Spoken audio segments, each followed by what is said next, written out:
আর একটা ভ্লগ। আসসালামু আলাইকুম, সবাই কেমন আছেন?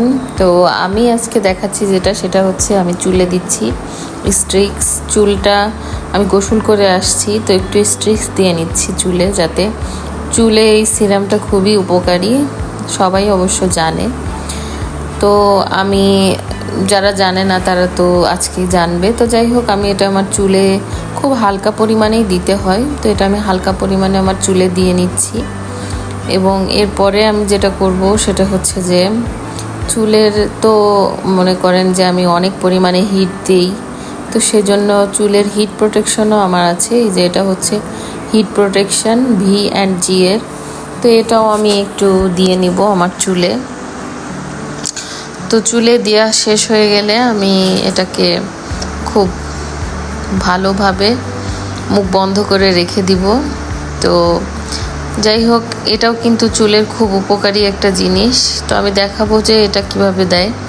এটা কিন্তু এই যে একদম সাদা কালারের হয়, এবং এটাও সেম সিরামের মতোই দিতে হয়, খানিক চুলে দিয়ে নিতে হয়, চুলটা খুব ভালোভাবে, যাতে হিট দিলেও কোনো প্রবলেম না হয়। তো সেভাবেই আমি দিয়ে নিচ্ছি। তো যাই হোক, আমি কিন্তু এখন গোসল করে আসছি, এটা হচ্ছে সবচেয়ে বড় বিষয়। গোসল করে এসে আমি আমার চুলটাকে একটু স্ট্রেস দিয়ে বা একটু হিট প্রোটেকশন দিয়ে ঠিক করে নিচ্ছি। আর এই তো এখন হচ্ছে আমি চুলটা একটু স্ট্রেট করা শুরু করলাম। তো এখানে যেই হিটটা লাগবে, চুলে কোনো প্রবলেমই হবে না, সেই কারণেই কিন্তু আমার হিট প্রোটেকশনটা দিয়ে নেওয়া। তো যাই হোক, এই তো চুল স্ট্রেট করে নিচ্ছি। এখন চুল স্ট্রেট হয়ে গেলে কিন্তু আমি আমার আরও কিছু কাজ রয়েছে আজকে, সেই কাজগুলোই করব। তো এই তো আমার চুল স্ট্রেট প্রায় না, ফুল শেষ। আমি অফ করে দিলাম স্ট্রেটনারটা। তো এখন হচ্ছে আমি চুলটা একটু চিরুনি করে নিচ্ছি। দেখেন কত সুন্দর হয়েছে, যেমন সিল্কি সেই রকম হচ্ছে, মানে একটা শাইন দিচ্ছে চুলে। আসলে এরকম চুলে হিট প্রোটেকশন বা স্ট্রিক্স দিলে খুব ভালো হয়। আমি এখন আমার এই স্ট্রেটনারটা তুলে রাখছি। আমি এটা নতুনই কিনেছি, 10-15 দিন হয়েছে। তো যাই হোক, ওইদিকে দেখা যাচ্ছে কিছু একটা, মানে আপনাদের ভাইয়া কিন্তু ঘুমাচ্ছে। তো আমি এদিকে আমার চুলটা একটু স্ট্রেট করে নিচ্ছি। স্ট্রেট করে স্ট্রেটনারটা এখন সুন্দর করে গুছিয়ে রাখছি। আমি অলওয়েজই এটা করি, খুব সুন্দর করে স্ট্রেটনারটা গুছিয়ে রাখি। তো এই তো প্যাকেটটা নতুনই আছে, তো আমি কখনোই এটা ফেলায়ও দিই না, কারণ ভালো রাখার জন্য আমি এই কাজটা করি অলওয়েজ, যতদিন ভালো রাখা যায় আর কি। এখন এটা যে অনেক দিন ভালো থাকবে সেটাও আমি জানি না, তারপরেও আমি চেষ্টা করি যে এটাকে ভালো রাখার। তো এই তো আমার দুইটা জিনিসও আমার রেখে দিতে হবে। এখন আমি এগুলোকে ড্রেসিং টেবিলে রেখে দিচ্ছি, আমার যেখানে ড্রেসিং টেবিল ঠিক সেখানেই রেখে দিচ্ছি। তো আমার রাখা শেষ হয়ে গেলে আমি যেটা করব, এই যে আপনাদের ভাইয়া ঘুমাচ্ছে, তার পা দেখা যাচ্ছে আমার ভিডিওতে, যে তার পা চলে আসছে, এটা আমি খেয়ালই করিনি। তো যাই হোক, আজকে দেখতে পাচ্ছি তার পা দুইটা নিয়ে সে ঘুমাচ্ছে।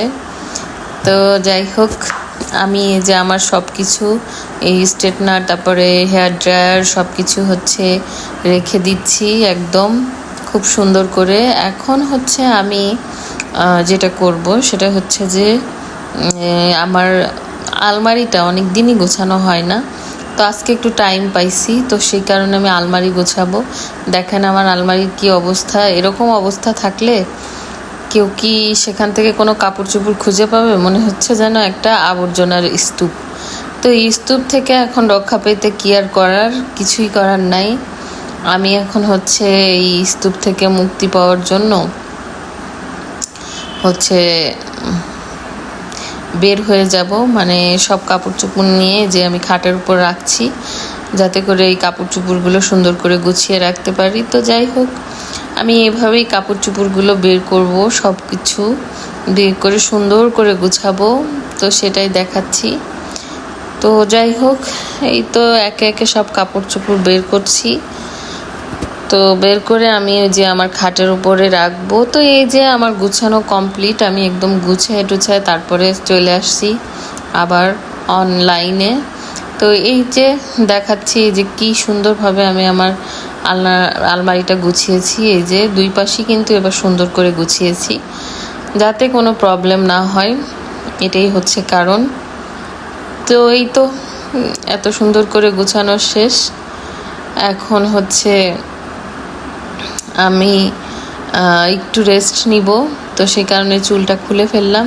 চুলটা বাঁধতাম না, চুলটা বেঁধেছিলাম হচ্ছে কাপড় গোছাবো এই কারণে। তো যাই হোক, আমি এখন একটু রেস্ট নিব। সবাই ভালো থাকবেন, আল্লাহ হাফেজ।